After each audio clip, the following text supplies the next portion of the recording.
speeds.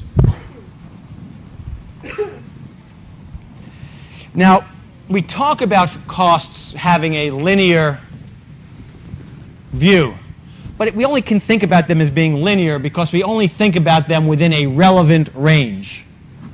The relevant range being kind of the range of activity that really happens in the real world for your company. It's a relatively narrow range. So below that range, it may or may not be linear. Above that range, it may go up in step functions or exponential functions or whatever.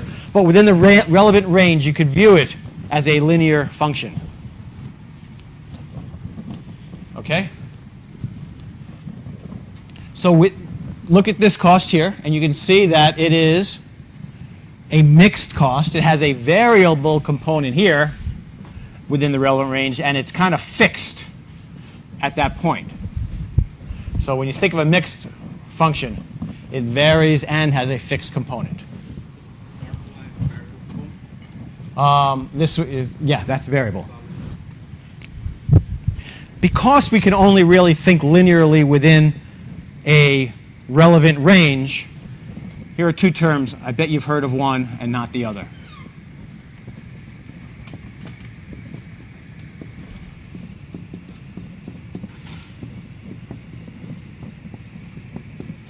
Who's heard of either of these two terms?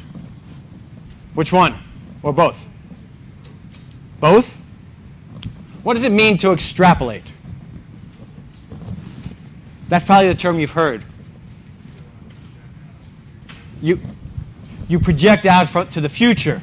So if you're somewhere in here, but you wanted to know what it would cost at 80,000 units, you'd extrapolate 80,000 units and come over here and see the cost.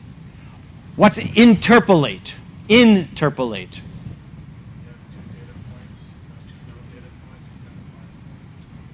Right. So you've had an experience at 20,000. You've had another experience at 60,000. You could draw that line, and then you can say what would it be at 40,000, and you can see your cost at 40,000. That's interpolate.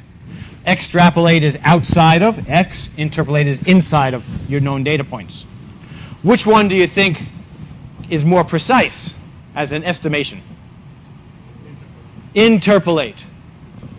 Because you're pretty much able to assume linearity within.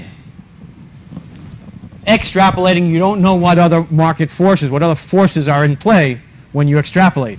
You can see here, just going up exponentially at that point. So you need to be careful when extrapolating.